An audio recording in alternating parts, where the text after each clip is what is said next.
Welcome to the Soul Forge, a place of silent mystery, quiet contemplation, and outright mayhem.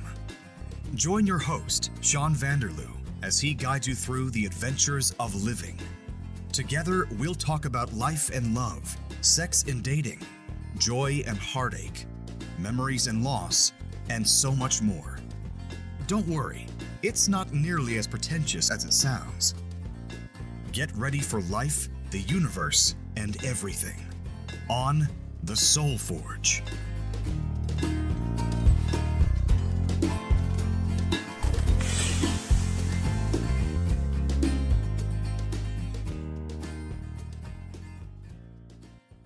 Hello, my lovely apprentices.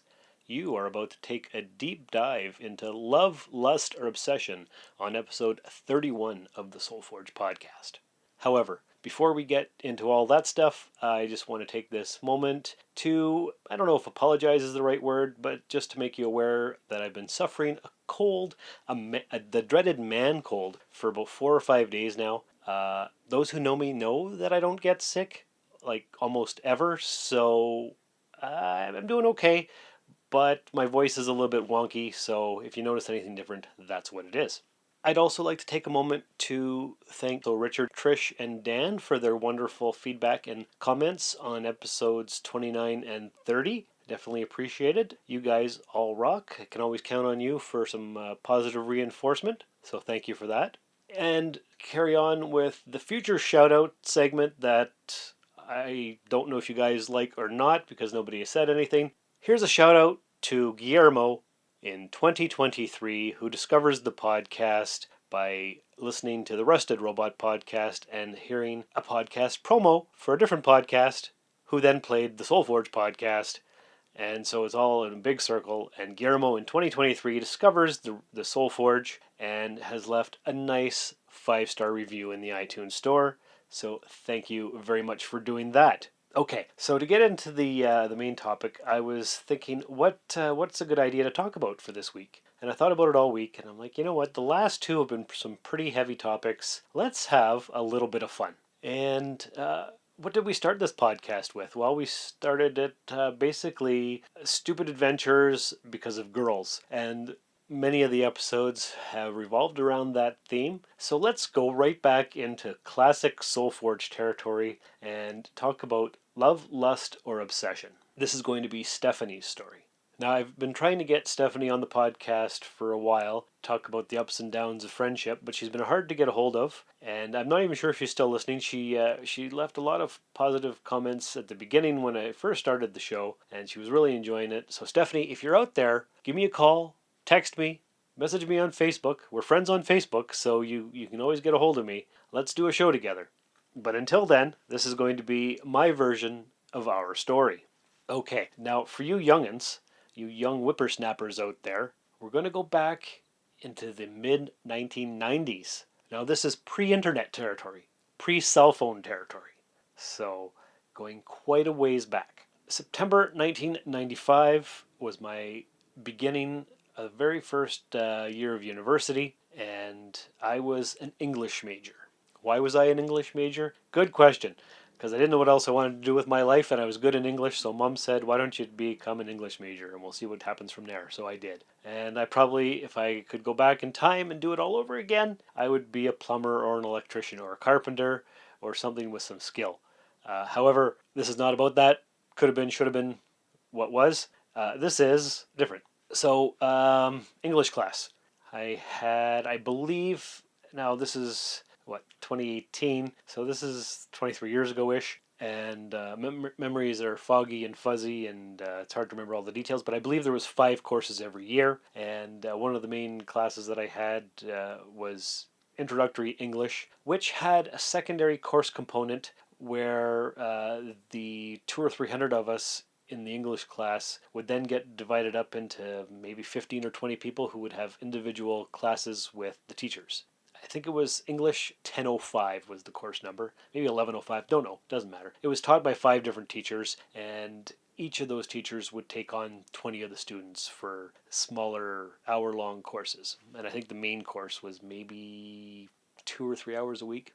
and then this secondary half an hour to hour-long course, where we would discuss it in smaller groups. Hello, I'm Daniel Peter Hitch, author of the Bubbles the Pirate children's book series and the Connected Worlds Chronicles. You're listening to the Soul Forge podcast. Keep forging your soul. So anyway, in my smaller group was a lady named Stephanie, and she was quirky and she was fun. And I remember we had to do some kind of an assignment where we wrote like some kind of a poem. I can't even remember what the poem was. Doesn't matter. And so we would hand out our poems, and the teacher would read it, or we would read it, or somebody would read it. And I noticed that on Stephanie's handout, she had written it out, and then she had signed it and made a little note that says, "And here is my signature, so that if one day I become famous, you have my autograph." And of course, she didn't realize that the teacher was just going to photocopy it and hand it out to all of us with that on there. So she was super embarrassed, but that was a character quirk that endeared her to me. I thought, oh, this girl thinks just like I do, and I'm sure she's absolutely mortified that everybody is seeing this. Later on, after we became friends, I brought that up to her, and yeah, sure enough, she was embarrassed. So we went through classes, and I noticed this girl all the time, and I think we had a philosophy class together, and maybe one other class, 2 or 3 anyway. The year goes by, and second semester starts in January. In our English class, we were learning about the Scottish poet Robert Burns. Robbie Burns. He was a big famous guy back in, I don't even remember, maybe the 1800s. I don't know. But anyway, one of his poetry collections had just been released, and so I thought, you know what? I'm going to buy it, and maybe it'd be a good way to talk to Stephanie. So I carried it around with me for a few days. And then one day, I believe it might have actually been a history class or a classics of ancient Rome and Greece stuff kind of class that she sat beside me in. And sure enough, I brought out the book and I started talking to her. And I was all nervous and stuff, and this was our first chance to actually have a conversation. But anyway, we hit it off and decided to hang out, and so we did. And I think she invited me to a poetry reading, and I showed her the Robbie Burns book, and she's like, "Yeah, I don't actually like that guy." I'm like, "Oh, all right." So it was just a way to introduce myself to her. So that was all fine. The point is, I was really starting to like this girl. She had a lot of character quirks and just things that made her a little bit not like the usual kind of girl. So very endearing qualities.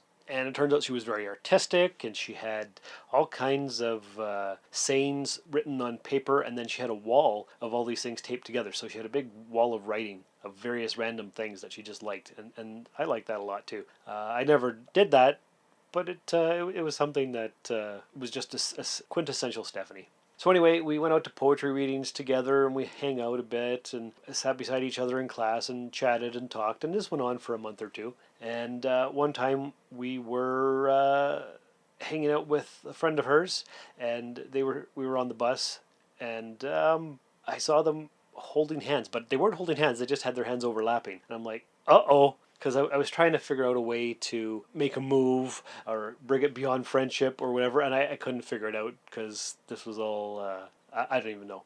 I didn't have game, I guess you could say, back when I was 20, 19, or, yeah, I guess I was 19. So anyway, I saw the hand holding, and I'm like, uh-oh, but it wasn't romantical or anything, and it could have just been overlapping hands, so I tried to ignore it. And we all walked home, and that was it. And then I mentioned it to, I think, my roommate Dave. And of course, Dave was very inquisitive and investigative. I don't know how you say it. But anyway, turns out he asked some people about her. And yeah, sure enough, it turns out that my obsession with Stephanie was not going to go anywhere because she was a lesbian. But that didn't stop the feelings from accruing. What happened after that? We just still continued to hang out and became better and better friends. And I was falling for this girl. I was falling in love with her, but I didn't realize that at the time until one day I was laying in bed getting ready for the next day and trying to sleep, and just out of the blue it hit me, oh my God, I think I'm in love with this girl. And this was after I found out that she didn't like boys. So I'm like, well, this kind of sucks. What am I going to do now? So as you may remember from a previous episode, I was big into the whole poetry writing thing back then. So not right away, but a few months after this, I wrote a poem about the feeling of falling in love with somebody or realizing that I was in love. So I'm going to read it to you here. It's not nearly as good as I thought it was back then. The date that I realized I had fallen in love with her was March 4th, 1996. So hence the name of the title of the thing, March 4th, 96 years. Here goes. Today is the day for love. The search is on for the splendor of human existence. Left, left, left, right, left. Feel the suspense. Whether you go around a corner or search for 96 years, love is waiting. Left, left, left, right, left. March 4th. March 4th, go into the world and discover what so many others have. Just when you feel you can't go on, out of the blue, love shall find you.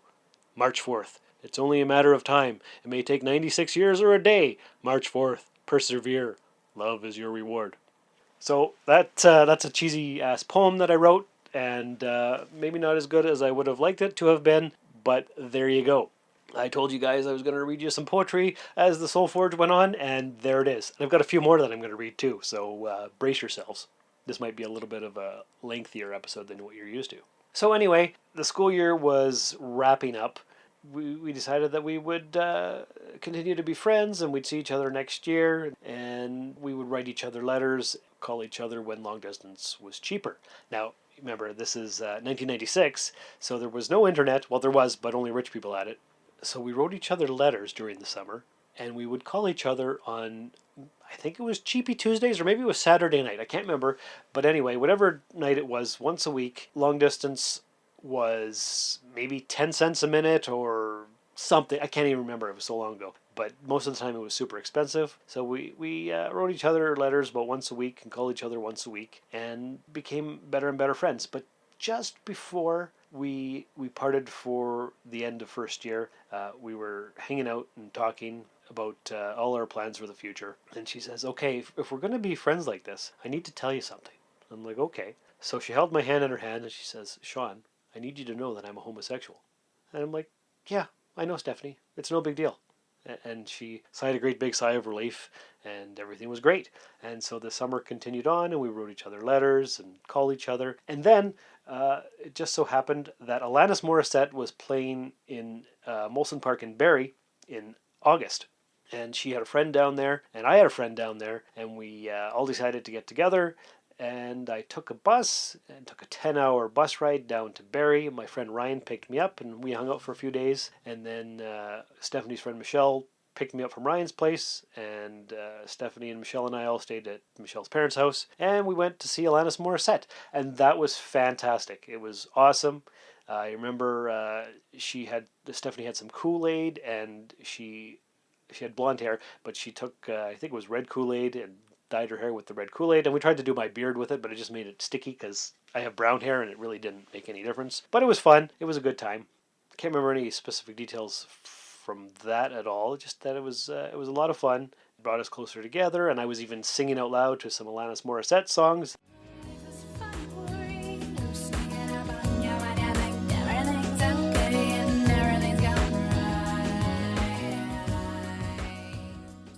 Those of you who know me know that I don't make big displays of emotion or sing or anything like that, but it was great. The summer ended and it was time for second year. And Stephanie knew that there was something going on because in the letters that I had written to her, I had hinted that I had a secret that I wanted to tell her, and I'm sure she knew what it was. She must have, because I'm obviously not very subtle. And I even wrote another poem, just the simple title, S.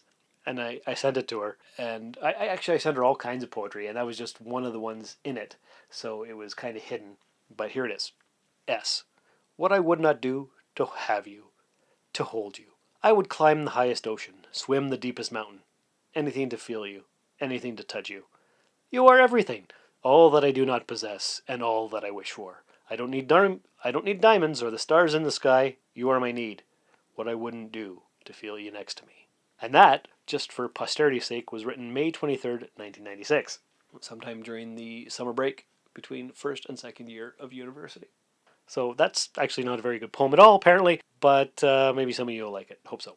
Anyway, second year started, and Stephanie, turns out that, how do I put this delicately? She was the first person I had sex with. Yeah, that's pretty much it. I lost my virginity to a lesbian, which is epically awesome. How did that happen? There was a glitch in the Matrix. we were all hanging out at the bar one night, and she said, why don't you come home with me?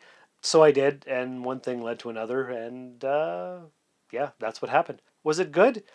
No, it wasn't good. I had no idea what the hell I was doing. It was awkward, and I was probably a little bit more than half drunk, so it wasn't my finest performance, but it was a lot of fun. I remember the one thing I remember is that she said, "Why don't you put on some music?" So I'm like, "Okay." I put on some music, and I had a Melissa Etheridge CD, or she had it, or anyway, it was at the place. So I put it in the CD player, and I put it on repeat. I meant to put the whole CD on repeat, but I guess I just put the song on repeat.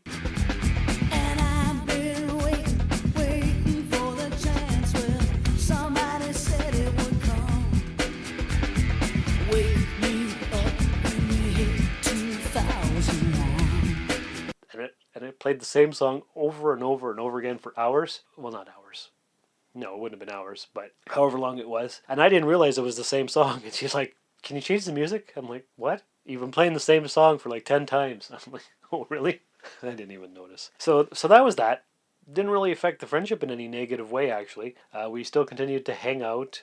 And in fact, I would usually spend Sunday nights, maybe it was Saturday nights, at her place, and we would hang out and we would watch movies and talk and stuff. And I always hoped that we would revisit that again, but it never came to pass. What else can I tell you about this? So that was first and second year, and then we grew apart for some reason. I can't remember what the details were. She got busy with her own life, and I got busy with mine, and I was pursuing other women, I guess. Yeah, actually I was. That's a whole other podcast or two. But anyway, we still talked and still saw each other in class and whatever, but it wasn't the same. And then quite a while later, we ran into each other again, probably in the third year. We hung out a few more times, and it was okay, but it was never really that intense closeness that we had for about a year and a half. And after I saw her again in the third year, I wrote yet another poem. Imagine that. Here it is. I call it The Muse. The Muse has been dead this past year. Her beauty is gone, and I am alone instead. Inspiration is no longer to be had. My rhyme is incomplete, and my verse a mess. Last night I saw the Muse floating on the clouds. Pain settled on my heart, but was gone as fast. I no longer need the Muse. I have a new recourse. My lonely heart is as an empty cavern. I shall write about that. I kind of like that one. I don't know if it's good. I tend to think that it's a brilliant masterpiece. No, not really. But I like it a lot because it had been maybe a year since we'd really had a chance to hang out and see each other. And I missed her, so that was not good. Life went on, and then we all graduated, and then I took a year off, and I went back for teachers college, and her and I, how did we do this? I don't even remember. Maybe I ran into her when I was in town, or maybe I called her out of the blue. I can't even remember. But anyway, it turns out that she had a spare room, and we worked it out so that I was going to live with her during my next school year. Because I remember going down to look for a place to live in the summer before I started teachers college. That's what it was. And she was showing me a friend's place or something. I can't remember. And I didn't like the place. And she said, "Well, why don't you just live with me?" And I'm like, "Okay." And that's when I met her friend Sarah, who wrote me letters, and I wrote her letters during that summer. And then we hooked up for teachers college, and she was a nurse. And yeah, anyway, that's a different story. Sarah the nurse. I'll tell you about it one day. So I lived with Stephanie for teachers college, and that was okay. We got along really well. She had some kind of government job, and I was going to school, and it was a lot of fun. Yeah, that was, 2000? And yeah, I went to teachers college in the fall of 2000 to 2001. And we lived together from August of 2000 until September of 2000. Yes, that's right, because her sister had moved to town, and we had actually moved into a house that we all shared. Stephanie and I shared the house with Stephanie's sister, husband, and kids. That's what it was, yes. Foggy memory, long time ago. But anyway, that's what happened. And then I moved out, and we still hung out. We still kept in touch for a little bit. And I wrote one more poem about it, October 25th. 2001. And I call it Still. My goddess, my muse, what have you become? You no longer have the power to inspire. Your looks are long past faded. Yet, you still reside upon that pedestal, the one I crafted long ago. Though your beauty is only a lingering memory, I cannot remove you from the height you achieved so gracefully. You still have power I cannot deny. You still belong up on high. My goddess, my muse, you still have a hold on me. I like that one too. I guess whenever I use the whole muse idea, it's a good poem. I think it's a good poem. I'd like some feedback from you guys. What do you think of my poetry? That's only some of the hundreds of poems that I have. Maybe I'll read more later on. I don't know. When was the last time I saw Stephanie? It was 2008.